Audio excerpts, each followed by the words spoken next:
Muchas gracias, señor Bravo. Es el turno ahora del señor Francisco Miranda Duanes. Adelante, Francisco, por favor, 5 minutos. Bueno, muchas gracias por la invitación. Nosotros en OANES recibimos desde hace 21 años información de los casi, ahora cerca de 20.000 miembros que conforman el foro y nuestra base de datos, y tenemos un intercambio constante de información que en lo personal para mí ha sido muy gratificante, porque si amo tanto este sector que me apasiona tanto, gran parte de las cosas que he aprendido sobre él se las debo básicamente a estos 21 años de experiencia conversando con tanta gente, sobre todo el último proceso en donde tuvimos que viajar durante casi 3 años, haciendo talleres en 14 universidades y participando con todos los actores del sector, desde capitanías de puerto, empresarios, gobiernos regionales, pescadores artesanales, universitarios, catedráticos, etcétera. Pero este es un tema básicamente de lo que es una zona de protección para la reproducción de las especies. Hablamos de 5 millas porque dentro de lo que yo recuerdo, cuando se establecieron estas 5 millas, se discutieron diferentes opciones para crear esta zona de protección y reproducción de las especies, y también de protección de alguna manera al pescador artesanal, embarcado o no embarcado. Pero en esos años se discutieron 2 posibilidades, una básicamente técnica, que para muchas personas fue vista una suerte de viaje a la luna, que ahora la voy a explicar, y la otra que era básicamente política, porque lo que se pretendía era encontrar una fórmula sencilla que le diera esa protección a esta zona para la reproducción de las especies y la pesca artesanal. Entonces se estableció a tabla rasa el tema de las 5 millas a lo largo de toda la costa. La parte técnica decía por su lado que esto no era pues una solución técnica, porque la costa peruana tiene diferentes batimetrías y tiene diferentes morfologías de costa. Hay lugares donde la plataforma continental se extiende hasta las casi 90 millas, y hay lugares donde la plataforma continental prácticamente no existe, y en menos de 2 o 3 millas estamos llegando a profundidades de 800, 900 metros. Entonces, cuando se hablaba técnicamente sobre la definición de cómo debía marcarse esta forma de protección, se hablaba de establecer en primera instancia la batimetría a partir de la cual yo debía crear esta zona de protección. Como esta batimetría obviamente era diversa a lo largo de la costa, existía el problema de cómo lograr que esa batimetría fuese respetada, porque era diversa. En algunos lugares tenías poca distancia de la costa y en otros lugares tenías gran distancia. Los sistemas de control satelital que recién estaban en aquella época entrando en vigencia, y se conocía muy poco sobre lo que era la oceanografía espacial y sobre el uso de estos sistemas, ya vislumbraban la posibilidad de cruzar esta información de batimetría con la información que podía manejarse a través del sistema de control satelital.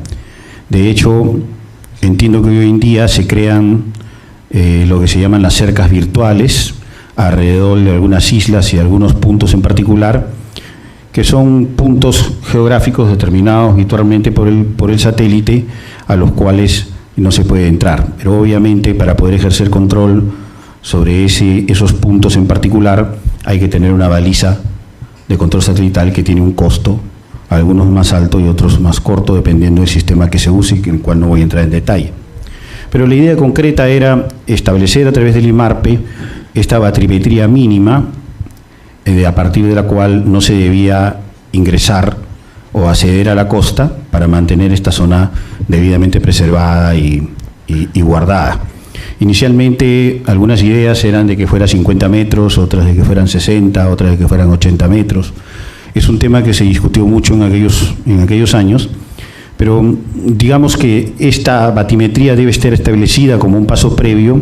El paso siguiente podría ser técnicamente utilizar los sistemas de control para cruzar la batimetría con los sistemas de control satelital y de esta manera establecer estas cercas virtuales para que así se proteja esta zona de la injerencia de embarcaciones de mayor escala o de menor escala que no tienen nada que ver con la pesca artesanal, embarcada o no embarcada, ¿no?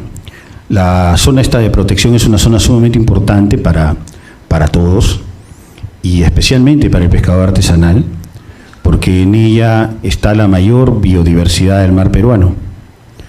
En ella tenemos la mayor cantidad de especies y la mayor variedad de especies que el pescador ha estado capturando y que no han sido estudiadas. Muchas de ellas no tienen ni siquiera estudios mínimos respecto a su biología, a su periodos de reproducción, etcétera.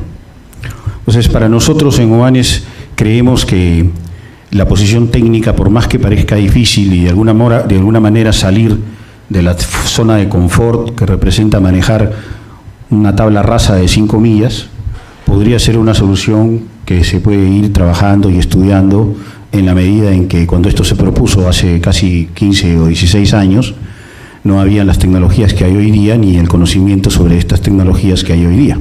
Entonces, volver a estudiar esta posibilidad técnica creo que es una variable que valdría la pena rescatar por este evento para un trabajo posterior. Gracias. Bueno, en particular me preocupa mucho la protección de esta primera zona sobre determinadas especies. Básicamente las especies que han sido el objetivo de la pesca artesanal durante una gran cantidad de años. Especies como la corvina, el lenguado, la chita, la pintadilla, el tramboyo, media luna anciatada, el chino, homero, que lo conocen algunos, que son sometidas a una diversidad de técnicas de captura que en algunos casos han sido reguladas y en otros casos no existe regulación. Voy a poner algunos ejemplos. En el norte del Perú se bucea de manera nocturna y se pesca mero en la zona Cabo Blanco, Lobitos, Máncora, Cancas. En la zona cercana al centro del Perú se bucea mucho lenguado de noche y se hacen grandes capturas de noche.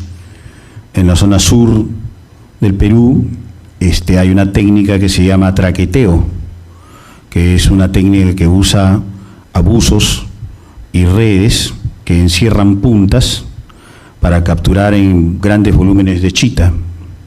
Un pescador artesanal que pesque chita o un buzo a pulmón que pesque chita podrá sacar 40 kilos de pesca en una pesca normal promedio, pero estos traqueteros pueden capturar hasta 3 o 4 toneladas de este recurso con esta técnica que no está prohibida y tampoco está regulada.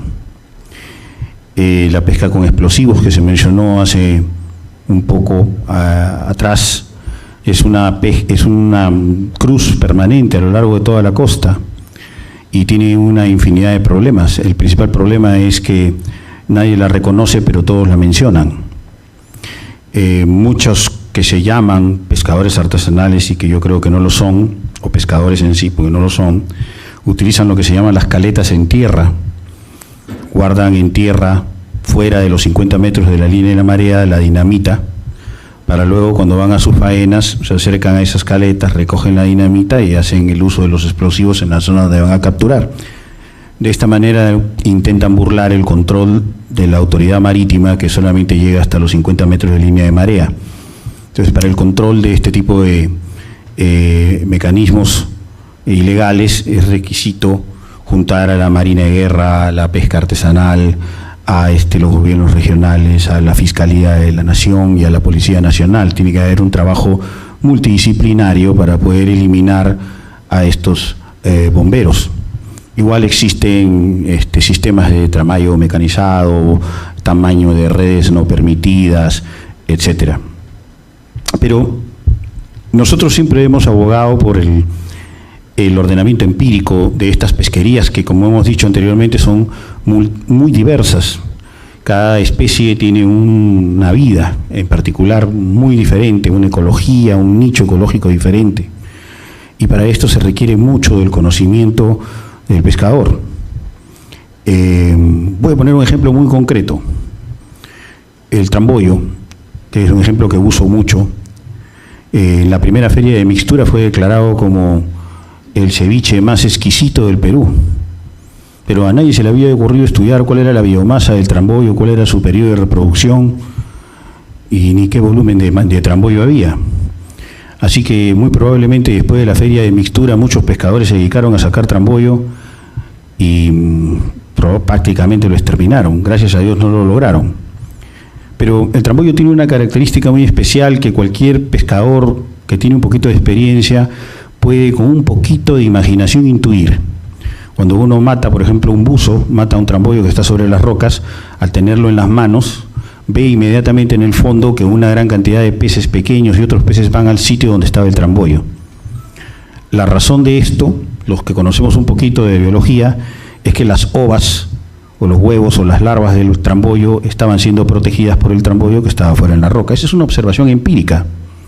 Pero este tipo de observaciones empíricas compartidas con la ciencia nos pueden permitir de alguna manera desarrollar un ordenamiento empírico de pesquerías y saber que en determinada época del año no hay que capturar tramboyo porque el tramboyo está protegiendo sus huevos. De igual manera, muchos pescadores artesanales conocen los periodos de reproducción de muchísimas especies de la pesca artesanal y estas especies también tienen que tener un mecanismo de protección durante los periodos de reproducción como los tiene la anchoveta. La anchoveta, para mí, es un elemento fundamental de nuestra pesquería y uno de los eslabones más importantes, pero sin embargo dentro de las 5 millas su importancia está a nivel de juveniles y a nivel de reproducción. Aquí debemos concentrarnos más en las otras especies, que son las especies de consumo, que son las que llegan al mercado y que históricamente el peruano ha preferido sobre cualquier otra especie, inclusive la anchoveta, y si me permite el señor Bravo corregirlo, la anchoveta se consumía efectivamente de manera ancestral hace muchos años, pero no era el principal elemento de consumo. Esto ya ha sido documentado en muchos escritos históricos porque había pues abundancia de las otras especies y siempre el peruano prefirió las otras especies de carnes más sabrosas, más ricas, más atractivas que la misma anchoveta. Y como la abundancia era enorme, pues obviamente la anchoveta no era el principal recurso a ser extraído y a ser consumido. Lo que no quita que no hubieran técnicas ancestrales de secado, de preservación, y que la anchoveta no pudiera ser utilizada para consumo humano, algo que compartimos todos y que todos estamos completamente seguros hoy día que es posible, ¿no?